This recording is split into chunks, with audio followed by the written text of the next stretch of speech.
Alright, welcome back to the SuperCoach Nuff channel. In this video we're looking at the round 17 review. So obviously a bit of a different setup due to travelling at the moment, but we can quickly go through it. Just realised it's a bit tricky to carve out some time to do a video when you're out and about and whatnot. So yeah, we'll get this one done and we'll see how we go next week. But yeah, 1,271 anyway for this week, which was surprising given I ended up with only 16 players in total. And actually went up in the ranks 1,600 spots. Obviously a tricky week for a lot of players, which I wasn't expecting, to be honest. But it's fantastic to see. So if we have a look at the team, Harry Grant with a 48, you know, that's okay. It's not fantastic, but we take it. Tino obviously ended up getting rested, so that was the player I missed. Yeah, didn't find out until after the game, so due to the flights and whatnot, but that's okay. Payne Haas with the 59, solid base there. Joey Tarpany with the 71 was a nice little surprise, a bit up on his usual 60s. Harry Edwards, obviously I was on the bye. But then Dave Fafita with a 121, so that was a fantastic score to see backing up from Origin. Yeah, obviously had the VC on him, but my captain had already played, and he'd already played too by the time I saw it. So it would have been a nice VC loophole to hit, or captain if you had him, but I did alright in the end. Tohu with the 56, you know, that's a decent effort from him. Kyle Matangi I'll quickly mention too, the 52, but then Tyrone Peachy. So in the preview video, initially I'd had Fainu was the one I traded out for, or sorry, I had Peachy traded out for Kyle Matangi. But then after I did catch the news just as I was about to jump on the first flight in Brisbane there on Friday night, that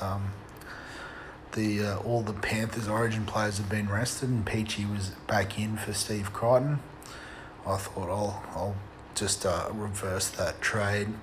Traded out Fainu because he was still in the 18 and pretty sure he didn't end up playing this week. So that was a nice move, and even better that he went and turned up. So, you know, he's made me another 50 grand. I'm not predicting any more cash out of him. May play around 20, but I don't think he'll last that long in my side. So under the halves, and Sean Johnson with the 112. So I just went the straight captain on Friday night. Against the Dragons, you know, there's a bit of disharmony there at the moment. I thought the Warriors could have a bit of this, and they went pretty spare. So yeah, excellent score from Johnson. Could have potentially done even better with the captaincy on a Warriors player, but yeah, you take that every day of the week anyway. Joey Manu with a 91. So I thought the move back to centres would restrict his scoring, but he obviously had a day out. So got a difficult decision to make in round 19, whether we stick or twist there on Joey Manu. Excuse me. And Josh Schuster, so one of the, I guess, disappointing players from the round with the 21.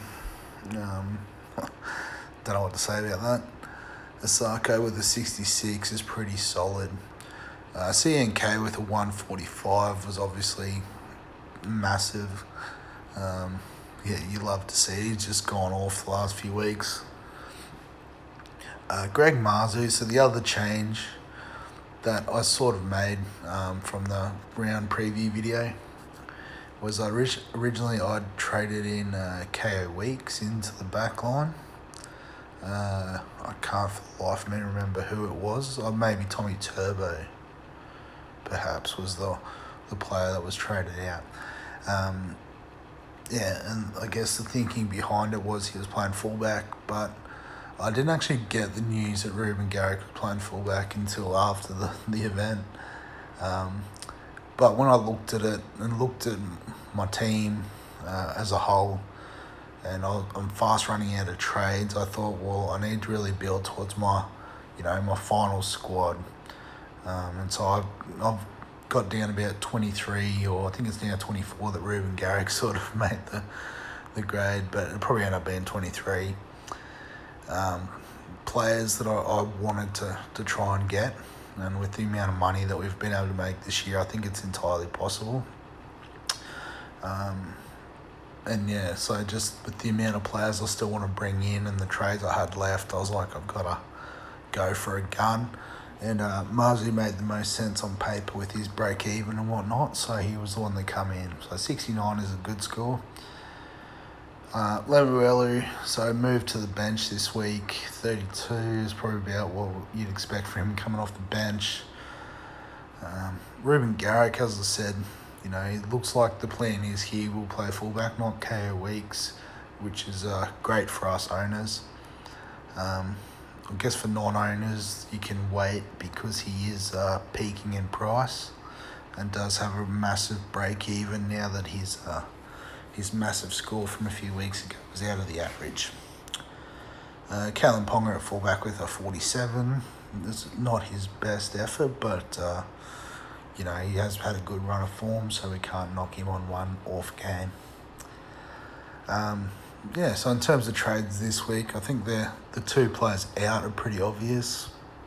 So Schuster's gone. And if I just go trade outs, Lemuelu's gone. And then I guess, again, in keeping in the spirit of the players I want to bring in to finish my team, what I might do just to make the team look the way I want, just swing a few players around. Blake Wilson can just drop back there. So we're still bringing in a 5'8" and a centre. So, I've talked it up enough. The 5'8" player I want to bring in is Matt Burton. I know he might not play around 19. Good chance he'll be 18th man for New South Wales again. But I am covered well enough, so I'm not stressing about that. It would be a good addition if he is playing, but I'm not worried if he's not. And then I've got him and Ponga as those two sort of point of difference 5'8". So I think that's the position I can, make up a bit of ground in on those that are sort of going with the obvious Cody Walker, Cam Munster combo for the run home. And then also with the money I've got left, could go down the list a little bit, but I can finally bring back my boy Jacob Kiraz. So if we make those two trades, again, they're two pieces of the puzzle. Really, Kiraz is probably centre wing 5 or 6 on the list. But, we know what he's capable of with his base and his potential upside. I know the Bulldogs haven't been fantastic lately in attack, but the troops are coming back slowly but surely. So I think that's how we're going to run it. And then I guess, got to make some decisions this week about who actually plays. So I think we just swap those two around. I think Hines, I'm going to go a similar thing. Obviously, you don't want to be continually checking my scores and whatnot. But I think, you've got to go Hines captain against the Dragons. Or definitely a VC shout, but where'd that come from? Tarpany's out. So Buller swaps around.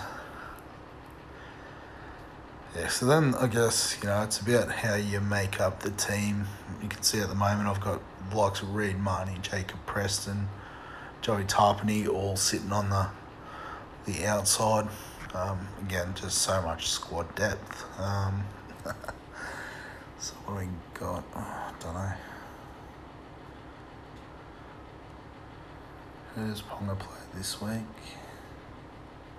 So Ponga against the Dogs. As much as I hate to admit it, maybe he's worth a shout.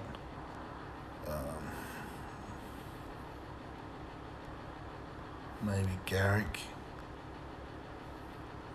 Do we sit Manu? Who have they got? The Roosters. The Manly. It's a tough one, I suppose, maybe. Because, yeah, probably rather Tarpany. Well, actually, let's go for a bit of upside, I suppose. Yeah, let's play money. Yeah, so something like that, I think, would be the play. Well, they play at the same time. Birdo can stay on the field. Well, yeah, don't know about that. So it could be Tarpany or Harris. Guess based on form, maybe Tarpany. Slots in there. Could we just put him on the bench, maybe? Till I decide what I really want to do there. But I mean, there's 4 options there, all vying for one spot. With, the back line looking pretty good.